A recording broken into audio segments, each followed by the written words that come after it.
네, 반갑습니다. 마르스 김동석의 리얼 주식입니다. 오늘 마르스 김동석의 리얼 주식은 2022년 메타버스 대박, 현재 빌 게이츠도 몰빵 중인 메타버스 저평가 대장주 탑3 공개하니까요.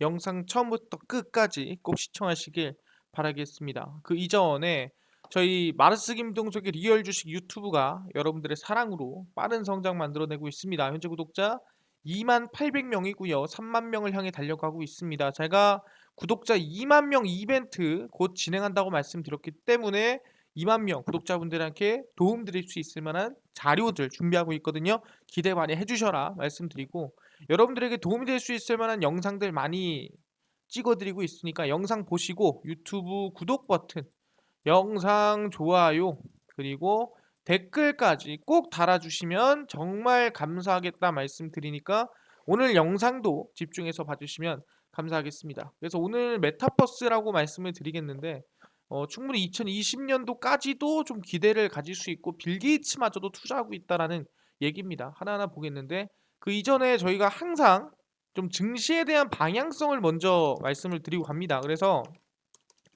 이번 주 증시에서 가장 중요한 부분에 대해서 말씀드리겠는데, 그 첫 번째가 12월 15일 날 진행이 되고 있는 FOMC 결과에 대한 부분도 중요하고, 항상 얘기했던 부채한도 협상에 대한 부분도 중요하다고 말씀드리겠는데, 일단 FOMC에서 나올 얘기는 딱 하나밖에 없습니다.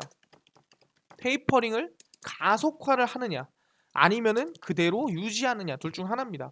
가속화를 하면은 금리 인상이 앞당겨질 수 있는 거고, 그대로 유지한다고 한다면은 다음 FOMC에서 또 어떻게 진행할지 또 나올 수 있는 겁니다. 그러다 보니까 일단은 12월 15일 FOMC가 상당히 좀 불확실성이 크다.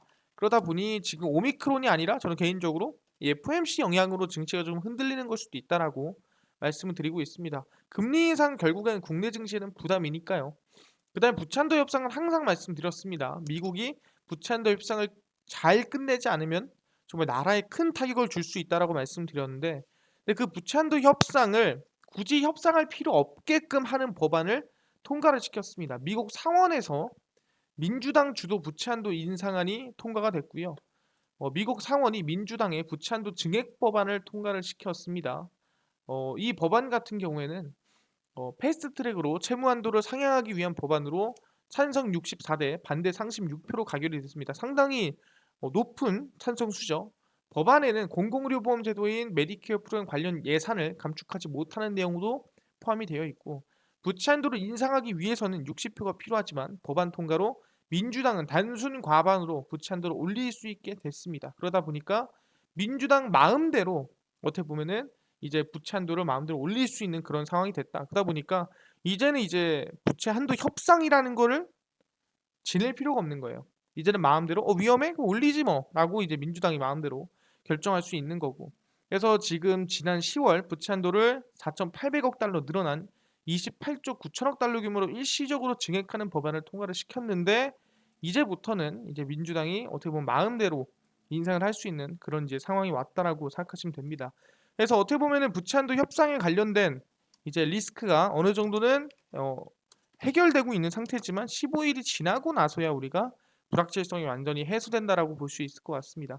그러다 보니까 12월 15일을 기준점으로 해서 우리는 좀 적극적으로 대응하느냐, 적극적으로 대응 못하느냐가 결정난다라 말씀드리고, 우리가 시장이랑 관계없이 결국엔 성장할 수 있는 산업은 어디라고 했죠? 바로 메타버스다. 그래서 저는 메타버스에 대해서 2022년도 계속 관심을 가져야 된다라고 말씀을 드리고 있습니다. 그래서 하나하나 보겠는데, 일단은 최근 페이스북이죠. 우리가 흔히 페이스북이 메타로 이름을 바꿨고요. 그래서 그 메타가 VR 플랫폼 호라이즌 월드를 공개를 했습니다. 그래서 일단은 뭐 대한민국은 아니고 미국이랑 캐나다 우선 개방을 한 상태고요. 이런 캐릭터라고 보시면 될 것 같아요. 언뜻 보면은 뭐 제페토랑 캐릭터가 좀 비슷해 보이기도 하고, 뭐 우리가 흔히 알고 있는 정말 어떤 만화 캐릭터와 닮은 좀 모습이라 볼 수 있을 것 같습니다. 그래서 페이스북에서 최근 사명을 바꾼 메타가 가상현실 기반의 호라이즌 월드를 공개를 했습니다. 그래서 미국, 캐나다에서 약 18세 이상 사용자들에게는 무료로 개방을 해놓은 상태고요. 업계에 따르면 호라이즌 월드를 공식적으로 선보였고, 이 2019년 메타가 발표한 프로젝트 호라이즌의 일환으로 그간 일부에게만 시험 서비스 대온 거였는데, 이거를 사실상 이제 미국이나 캐나다 18세 이상한테는 모두 뿌려줬다라고 생각하시면 됩니다. 그래서 호라이즌 월드에서는 게임, 그다음에 이벤트, 놀이 등등 여러 가지로 분류된다 보시면 될 것 같고 오큘러스 퀘스트를 착용해 아바타로 메타버스 참여하게 됩니다. 오큘러스 퀘스트가 뭐냐면 VR 이제 기기입니다. 실제 우리가 이제 쓰고 있는 눈에다가 끼는 이만한 거 있잖아요. 예, 요만한 거. 예, 이 VR 기기를 페이스북에서 만든 걸 오큘러스 퀘스트라 부르고요. 어떻게 보면 VR 기기 중에서도 가장 좀 발전된 가장 현실적인 기기라고 생각하시면 됩니다. 그래서 이 오큘러스 퀘스트를 통해서 호라이즌 월드를 좀 들어가서 게임을 하거나 움직일 수 있다라고 생각하시면 됩니다. 그래서 호라이즌 월드를 우선적으로 북미 지역, 미국, 캐나다의 18세 이상 사용자들에게 개방할 방침이고 메타는 최근 메타버스 투자를 아끼지 않고 있고 지난 10월 메타버스 전담팀을 만들고 VR 사업을 이끌던 보즈 보스워스가 최고 기술 책임자로 승진하는 등 분위기를 지금 아예 메타버스에 몰빵하고 있는 상태다라고 생각하시면 됩니다. 그래서 약 12조 원을 투자하겠다라고 얘기도 해놓은 상태고 그래서 메타버스는 계속해서 메타에서는 투자가 이루어지고 성장이 이루어질 수밖에 없는 상황이라고 말씀을 드리는 상황입니다. 그뿐만 아니라 최근에 방금 전에 뭐 페이스북은 항상 그렇게 얘기했으니까 그럴 수 있는데 마이크로소프트 같은 경우에도 관심을 많이 가고 있다라는 거죠. 본사를 메타버스로 옮기자. 뭐 출근하냐? 그 메타버스로 출근하고 메타버스에서 일하면 되지. 그래서 마이크로소프트, 메타 모두 우리 메타버스로 가서 사무실을 메타버스에서 우리 운영을 하자라고 얘기가 나와주고 있는 겁니다. 이게 옛날에는 좀 말이 안 되는 소리였지만 지금은 현실적으로 가능한 상태가 됐다라고 말씀드리고 있습니다. 3D 가상세계의 메타버스 안에 디지털 본사를 구축하거나 메타버스 기반의 협업 솔루션을 개발하는 기업이 늘어나고 있습니다. 그 이유가 코로나19 사태라고 얘기할 수 있겠지만 어떻게 보면은 코로나19가 좀 앞당겼다. 한 1년, 2년 더 걸릴 거를 코로나19로 인해서 조금만 1, 2년 앞당긴 거라고 생각을 합니다. 그러다 보니까 뭐 가상 전시 공간이라든가 아니면 거기 안에서 회의도 하고 여러 가지 사무실로 좀 쓰고 있다고 보시면 되고요. 그래서 경제 전문지 포천에 따르면 미디어 데이터 스타트업 유스트레이트는 지난 6월 메타버스 플랫폼 크립토 복셀에 디지털 본사를 열었습니다. 크립토 복셀은 이더리움 기반의 가상현실 플랫폼이고 디지털 본사를 구축하는 데 든 금액은 약 1,500만 원. 사실상 우리가 본사를 구축하는데 1,500이면은 인테리어 비용도 안 들어간 거예요. 그 정도로 좀 저렴하다는 거고 1층은 공용, 오피스는 2층, NFT 아트 갤러리 3층은 전시와 이벤트 공간으로 꾸며놨습니다. 그래서 크립토 복셀이 제공하는 프로그램에 열흘에 걸쳐 디지털 본사를 세운 상태고 에릭 위첸 뉴스트리트 창업자는 전 세계 직원이 있는 스타트업은 우리가 함께 만나는 공동 장소가 필요하다. 그래서 그 공동 장소를 이제 메타버스에다가 만들어 놓은 거다라고 얘기를 한 거죠. 그래서 이드리움 대표 디지털 지갑 메타 마스크를 만드는 컨세시 소프트웨어도 이제 디지털 본사를 운영 중이고 다른 기업들 같은 경우에도 계속 이제 만들어 놓고 있는 상태입니다. 디센트럴랜드 같은 경우도 우리는 부동산 게임을 할 수 있을 만한 이 메타버스 게임이라 생각하시면 되고 여기도 본사를 세웠죠. 여기는 실제로 28억 정도 되는 땅 뭐 건물을 막 사고 팔고 하는 경우가 있습니다. 그래서 현금 28억이고요. 그게 디센트럴랜드입니다. 그러다 보니까 지금 뭐 가상 이 사무실이라든가 본사를 실제로 이 세우고 있는 기업들이 많아지고 있는데 빌 게이츠도 관심을 가지고 있다라는 거죠. 스타트업뿐만 아니라 메타버스에 큰 관심을 누가? 거물 빌 게이츠가. 그래서 빌 게이츠 마이크로소프트 창업자는 메타버스가 앞으로 우리 삶의 많은 부분을 대체할 것이라며 2년, 3년 안에 회사의 대부분 회의가 메타버스에서 이루어질 것이라고 얘기를 했습니다. 그래서 원격 근무를 원하는 직원들이 늘면서 이미 작업 공간에 혁명이 일어났고 그 현상이 확대돼 더 많은 사람들이 메타버스에서 업무를 볼 것이다라는 얘기가 나와주고 있는 거죠. 이게 전부 다 코로나가 앞당긴 미래라고 생각하시면 됩니다. 그래서 기술력 부족을 지적하는 목소리에 대해서는 가상 경험을 할 수 있는 소프트웨어 품질이 그대로 유지될 것이라고 가정해서는 안 되고 지금부터 이 소프트웨어 기술력이 어마무시하게 성장할 가능성이 높다라고 얘기를 하고 있는 거죠. 아니 지금 이 상태로 계속 가겠어? 당연히 기술력이 늘어나겠지.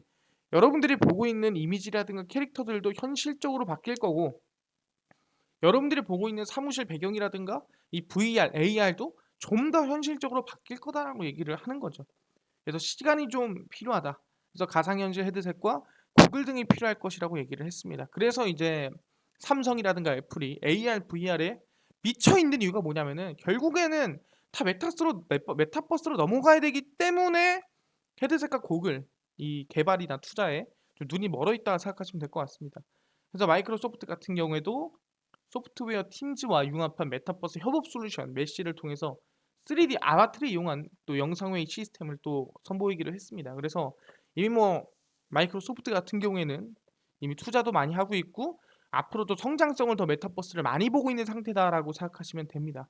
그래서 메타 같은 경우에도 이제 호라이즌 워크룸, 그러니까 호라이즌 아까 월드의 일부분이라고 생각하시면 될 것 같습니다. 그래서 이걸 통해서 사실상 메타버스는 연평균 130 뭐 많은 사람들이 생각하기에는 약 한 뭐 10배 이상 성장한다. 뭐 20배 이상 성장한다라는 말이 있는데 얼마나 성장할지는 아무도 모르는 상태입니다. 그러다 보니까 규모가 뭐 3천 존이 4천 존이 5천 존이 말이 많습니다. 그래서 개인적으로는 빌 게이츠도 굉장히 투자를 많이 하고 있고 기대감을 많이 가지고 있다라고 생각하시면 될 것 같고요. 아까 얘기했죠. 오케이, 그거 알겠는데 아니 좀 사람다워야 될 거 아니냐. 캐릭터가 너무 많아 갖고 어?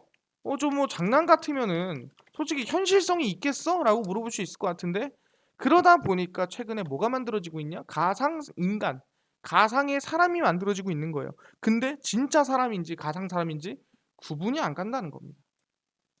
보시면 마케팅 트렌드를 이끄는 인플루언서, 그러니까 유명한 사람이죠. 시장에서 가상 인간이 급부상하고 있습니다. 코로나19 기승을 부리던 지난해 마스크도 쓰지 않고 전 세계를 여행하며 인증 사진을 올리던 한 주근깨 소년의 소셜 미디어 계정이 주목을 받았습니다. 그 인간은 로지. 진짜 인간 아니고요. 가상 인간입니다. 현재 연간 15억 원의 수익을 올리고 있는 광고계의 블루칩이 됐고 국내만의 얘기가 아니라 미국 인공지능 AI 스타트업 브러드 2016년 선보인 릴 미켈라의 연수익은 약 140억 원에 달하고 있고요. 가상인간의 두뇌 역할하는 인공지능, 실제 사람 외모를 연관케 하는 컴퓨터 그래픽, 이들의 활동 공간이 메타버스 등이 합쳐지면서 이 가상인간들이 지금 모델을 하고 있는 겁니다. 보시면 영국의 슈두, 미국의 릴 미켈라, 그 다음에 일본의 이마. 지금 보면은 이 친구들이 다 뭐냐면은 로지가 있죠. 예. 이 친구들이 다 뭐냐면은 가상 인간이에요. 실제 인간이 아닙니다. 그런데 이게 지금 여러분들이 잘 모르는데 진짜 사람인지 아닌지 잘 모른다는 거예요. 구분이 안 간다. 그러다 보니까 이게 왜 필요하냐라고 물어볼 수 있을 것 같은데 이제는 메타버스 안에 내 모습이 될 수 있는 거예요. 내 원하는 모습으로. 이마, 슈드, 미켈라가 내 미래 메타버스의 캐릭터가 될 수 있는 거예요. 이 정도로 현실적으로 이미지가 만들어졌을 때 우리는 메타버스와 현실 세계를 구분할 수 없게끔 메타버스에서 나올 수 없게끔 만들어 준다는 겁니다. 지금이야 이미지가 어떻습니까? 아까 봤지만 메타에서 호라이즌 월드 이미지가 요 정도예요. 정말 장난감, 정말 게임에서나 볼 듯한 그런 외모라고. 근데 이 외모가 방금 말씀드린 슈드나 뭐 미국의 미켈라 요 정도만 되더라도 정말 구분이 안 될 정도. 내가 흑인이 될 수도 있는 거고 백인이 될 수 있는 거고 황인이 될 수 있는 거고 뭐든 될 수 있는 거예요. 그게 지금의 현재 기술력이 만들어지고 있는 상태라는 거죠. 그래서 1998년 1월 사이버 가수 아담이 국내 가요계에 등장을 하고 나서 당시 기술 한계 탓이니 가상인간이라는 보다는 3D 애니메이션 느낌이 강했다. 근데 이제 슬슬 지나면서 코로나19를 지나면서 사실상 아까 얘기했던 로지라고 있죠. 이 주근깨 이 볼에 긴팔이 쌍꺼풀음 눈매에 힘없는 이 로지라는 아이가 가상인간으로서 인증사진을 남기면서 기대감이 커졌다라는 거죠. 그러다 보니까 실제로 이제 가상인간 전성시대가 왔다라는 거고 이제 미국 시장조사 업체 비즈니스 인사이더 인텔리전스에 따르면 기업이 인플루언서 마케팅에 쓰는 비용이 2019년만 하더라도 9조 원에 이르는데 약 2022년도에는 지금 몇 년 만에 3년 만에 17조 원, 약 2배 이상으로 증가할 것으로 전망되고 있습니다. 근데 그 중에서도 가상 인플루언서가 어느 정도는 차지할 것이다. 왜? 체력이 없죠? 기분 신경 쓸 필요 없죠? 개발만 하면 됩니다. 그러다 보니까 어떻게 보면은 잘만 만들어 놓으면은 연예인들보다도 조금 더 편한 내가 원할 때 촬영할 수 있고 내가 원할 때 쓸 수 있는 그런 이제 인플루언서가 될 수가 있다라는 거죠. 그래서 브라질계 미국인 설정의 릴 미켈라는 미국 AI 스타트업 아까 브로드가 2016년에 선보였고 매출액이 상당히 높다라고 말씀을 드렸습니다. 그리고 영국의 슈드, 브라질의 루드 말갈루, 일본의 이마, 중국의 화즈빙, 태국의 아일린 등등 가상인간이 많다라고 생각하시면 됩니다. 그래서 보면은 진짜 여러분들이 이게 이제 롯데홈쇼핑에서 만든 루시라는 캐릭터인데 참 이쁘죠. 예, 정말 이게 가상 인간인지 진짜 인간인지 모를 정도다. 이게 지금의 미래입니다. 우리 메타버스 딱 AR, VR 썼을 때 눈앞에 보이는 내가 이 얼굴이 될 수 있는 겁니다. 내가 김동석이 이 얼굴로 메타버스에 살아갈 수도 있다라는 거예요. 좀 무섭지만 또 어떻게 보면 또 설레는 그런 미래가 되겠다라고 생각하고 있고요. 그래서 어쨌든 간에 중요한 거는 이제 미래에 이 AI 인간이 좀 발전되고 있다. 그래서 메타버스가 현실화가 되고 있다라 보시면 될 것 같고요. 최근에 문제는 메타버스가 게임이니? 라는 얘기 나왔습니다. 게임이니 아니면 아니니? 솔직히 누가 봐도 아니죠. 누가 봐도 아닌데 이게 어떻게 보면 약간 규제가 들어가야 되다 보니까 게임이라는 규제 안에 넣어볼까 했던 건데 메타버스가 게임으로 보기는 어렵다. 게임위원회에서 메타버스는 조금 이거는 게임이라기보다는 게임이 어느 일부분 들어가 있는 거지 100% 메타버스 전체를 게임이라고 보기는 힘듭니다라고 얘기가 나온 거죠. 메타버스를 게임으로 볼 것인가에 대한 논란이 게임 업계를 중심으로 시끄러운 가운데 메타버스 산업을 게임으로 규정하기는 어렵다라는 연구 결과가 나와주고 있습니다. 이건 연구할 필요도 없어요. 맞는 소리죠. 그럼 거기 안에 있는 은행이라든가 아니면 카드라든가 거기 안에 있는 모든 것들을 다 게임으로 칭할 수 있겠는가? 게임으로 칭할 수 없다라는 거예요. 그러다 보니 메타버스에서 하는 일부분이 게임의 행위일 뿐인 거지 전체로 게임을 우리가 판단할 수는 없다. 그래서 쭉 보면은 메타버스와 게임의 쟁점, 평온 과제를 발표를 했는데 메타버스 게임 산업법 적용 여부와 NFT 아이템이 일으키는 사행성 논란, 지식재산권 보호 문제, 메타버스 내 범죄 예방, 개인정보 보호 등 여러 가지 거론이 됐습니다. 그래서 메타버스와 게임은 유사점이 있으나 이용자의 콘텐츠 생산 확장성, 독자적인 경제 체제 등의 차이점이 명확하고 메타버스와 게임은 다른 것으로 판단할 수 있다. 하지만 이건 개인의 의견일 뿐 게임의 공식 입장은 아니다라고 발표를 했고요. 로블록스는 게임 맞습니다. 제페톤 게임 아니고요. 이게 다른 거예요. 로블록스는 그냥 플랫폼 자체가 메타버스 느낌인 거지 로블록스 자체는 게임 맞아요. 제페토는 메타버스 플랫폼 안에 게임이 들어있는 겁니다. 그러니까 이 차이점을 알고 있어야 된다라는 거예요. 그렇기 때문에 일부 관계자들은 메타버스는 게임 이름을 바꾼 것이다 라고 하는 건데 절대 그렇게 판단할 수 있는 것들이 아니라는 거죠. 그러다 보니까 실제 해당 꼼수를 활용한 경우가 있다. 가상자산 거래소들이 만든 P2E 메타버스 플랫폼이 대표적인 예이다. 돈 버는 게임으로 유명한 P2E 게임은 게임법상 금지다. 그러니까 이게 뭐냐면은 게임 안에서 A라는 광물을 캡니다. A라는 광물을 캐서 팔면은 B라는 코인을 줘요. B라는 코인은 어떤 거래소에서 팔면은 현금화가 됩니다. 그러다 보니까 이거는 현금화가 어떻게 보면 황금성이 있는 게임이라는 거죠. 근데 게임 원래 황금성이 있으면 안 되거든요. 근데 NFT 그리고 안에 메타버스라는 걸 이용해서 이제 P2E 메타버스 플랫폼이 만들어졌다라고 얘기를 하는 거죠. 그러다 보니까 NFT에 법이 없잖아요. 법은 법적으로 문제가 될 수는 않는다는 거죠. 그래서 NFT P2E로 인한 사행성 논란, 메타버스 내 범죄 등 발생 가정한 문제점에 대해서는 규제 샌드박스에 대한 어느 정도 문제가 필요하다. 이건 맞아요. 왜냐하면 저도 개인적으로 생각한 게 VR 끼고 솔직히 강원랜드 같은 도박장 게임 만들어서 안에서 이제 NFT를 가지고 도박하고 그걸로 나중에 이제 코인으로 돈 바꾸고 하면은 이게 현실 도박장이랑 뭐가 다른가 이런 생각을 했었어요. 그러다 보니까 어느 정도 규제는 필요하지만 메타버스 자체를 게임으로 보기는 힘든 게 맞다라는 거예요. 그게 핵심입니다. 그러다 보니까 이제 메타버스에 대한 투자가 엄청나게 늘어나고 있는데 최근에 대한민국의 메타버스 ETF가 상장을 했죠. 근데 이거는 국내 ETF였습니다. 국내 메타버스 ETF였고요. 이제 해외 메타버스 ETF도 상장한다라고 생각하시면 될 것 같습니다. 그래서 해외 메타버스 대표 주자 ETF가 이제 국내에서 담을 수가 있다라는 거죠. 쭉 보면은 미국 메타버스 나스닥 액티브 ETF고요. 이제 메타버스 산업상위 40개 종목이 투자를 합니다. 상장을 12월 22일 날 진행을 하고 나스닥 유노 메타버스 인덱스 지수를 추종을 합니다. 액티브니까 사실상 이 지수 이상의 수익을 노리는 ETF다. 그러니까 지수보다 이 패시브 인덱스 지수보다 좀 더 리스크한 ETF라 생각하시면 됩니다. 지수 추정 70%, 매니저 운용 30%, 그러니까 30%는 매니저가 지 마음대로 담는다는 소리겠죠. 총보수 0.5%고요. 그래서 쭉 보면은 이제 마이크로소프트 우리가 흔히 알고 다 있습니다. 메타, 애플, 구글, 아마존, 엔비디아, 로지테크, 엘릭슨, 퀄컴, 넷플릭스, 로블록스, 트위터 그래서 대표적으로 이제 메타버스 관련된 기업들 대형주들을 담은 상태다 생각하시면 됩니다. 그래서 삼성자산운용이 국내에서 처음으로 해외 주식형 메타버스 상장 지수펀드 ETF를 이달 22일에 상장할 예정입니다. 국내 메타버스 ETF가 아니라 해외 메타버스 ETF를 국내 상장하는 겁니다. 그래서 미국의 나스닥골에서 손잡고 직접 추종 지수를 설계할 정도로 공을 들였고, 메타버스 산업과 관련성이 높은 40개 종목을 담을 것으로 보여 관심이 쏠리고 있습니다. 사람들이 국내 ETF에 미쳐 있는데 해외 ETF 안 살까요? 당연히 사겠죠. 코덱스 미국 메타버스 나스닥 액티브 ETF가 이달 22일 한국 거래소에 상장이 됩니다.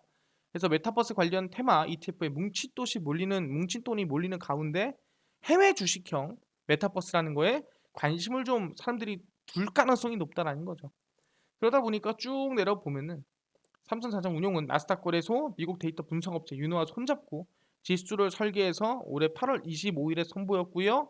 40개를 모았고 쭉쭉쭉 해가지고 어쨌든 이번에 22일에 상장한다라고 생각하시면 될 것 같습니다. 그래서 지금 개인 투자자들 국내 ETF에 미쳐 있는데 해외 ETF 상장하면 관심 많아질 거다. 그럼 다시 한번 22일 전후로 해가지고 ETF 관련주, 특히 메타버스 관련주가 상승할 가능성이 높지 않겠나라는 개인적인 생각을 하고 있고요.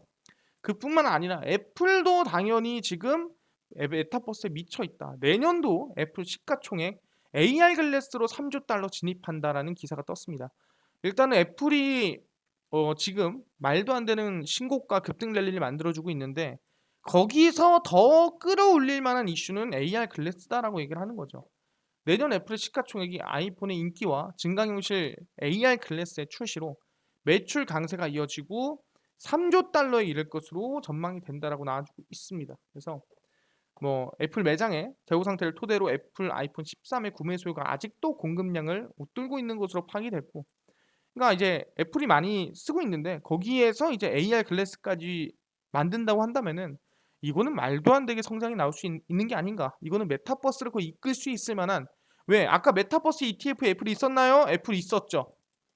그러다 보니까 애플이 성장과 함께 메타버스 ETF 성장하고 같이 성장하는 모습이 만들어지지 않겠느냐라고 얘기를 하고 있는 상태입니다.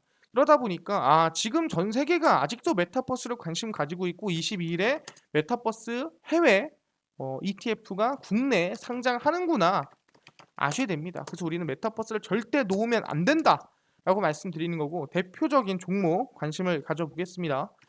메타버스의 대장주급이 격이라고 하는 종목들이고요.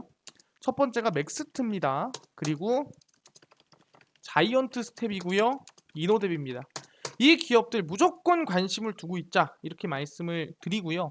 오케이, 메타버스 관련주도 알겠습니다. 계속 관심 둬야 되고 21일부터 해외 메타버스 ETF가 국내에 상장하는 것도 알겠습니다. 근데 중요한 거는 저는요, 당일 좀 급등이 예상되는 단타 종목을 좀 무료로 나눠줬으면 좋겠고요. 그뿐만 아니라 장 시작 전에 좀 급등이 기대되는 뉴스라든가 시황이라든가 이슈를 정리해줬으면 좋겠습니다. 무료로. 그리고 테마주라든가 매매법이라든가 기법 같은 것도 무료로 좀 정리해줬으면 좋겠어요라고 하시는 분들이 있어서 김동석 대표가 100% 무료로 직접 나눠드리고 있습니다. 어디서? 바로 김동석의 리얼 주식 연구소라는 100% 무료 어플입니다.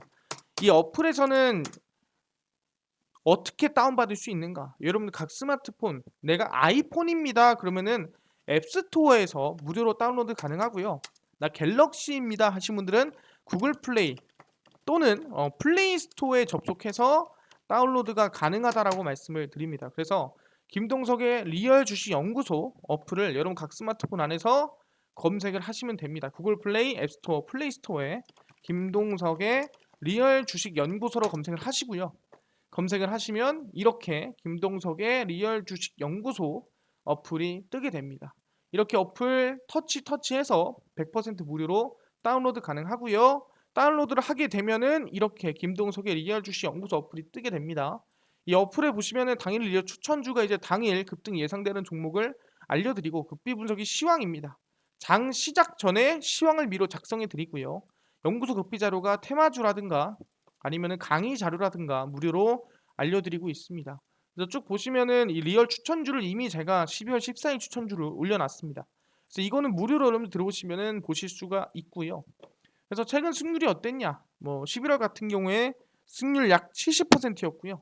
뭐 23%, 15%, 31%, 19%, 11%등 뭐 나쁘지 않은 수익을 낸 상태이기 때문에 12월 14일 추천주도 관심 있게 무료로 들어와서 보시면 된다라고 말씀을 드리고요.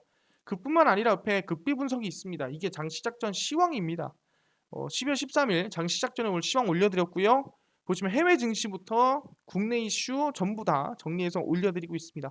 이것만 봐도 다른 이슈를 볼 필요가 없다 말씀드리고, 연구소 급비 자료는 테마주랑 기법 강의를 무료로 정리해서 올려드리고 있습니다. 오늘 같은 경우에도 로봇 관련주를 정리해서 올려드린 상태고요. 뭐 기술적 분석, 실전 차트 강의 이런 것도 정리해서 매번 올려드리고 있습니다. 그래서 매일매일 테마주 다 올려드리고 있죠. 궁금한 게 있으면 검색하시면 돼요. 뭐 야놀자 관련주다. 그럼 야놀자 관련주 치면 나오게 되죠. 아, 히토류다. 그럼 히토류를 치면은 히토류가 나옵니다. 그래서 웬만한 테마주는 다 정리해 놨으니까 찾아보시면 되고요. 뒤로 쭉 넘어가면은 이렇게 기술적 분석도 정리를 다 해놨습니다. 그렇기 때문에 들어와서 다 무료로 배워가시면 될 것 같습니다. 그래서 김동석의 리얼 주식 연구소고요. 100% 무료 어플이니까요. 꼭꼭꼭 다운로드 받으셔라 말씀드리고, 이뿐만 아니라 저희 마르스 김동석의 리얼 주식 유튜브 여러분들의 사랑으로 성장해 나가고 있습니다. 우리 이제 3만 명을 향해 달려가고 있으니까요. 딴 거 안 바랍니다. 유튜브 구독 버튼, 영상 좋아요 버튼, 그리고 댓글까지 꼭꼭꼭 남겨주셔라 말씀을 드리고요. 구독자 2만 명 이벤트 진행할 거니까 기대 많이 해주시고, 오늘 영상 여기서 마치고 다음 영상에서 더 좋은 영상으로 찾아뵙도록 하겠습니다. 감사합니다.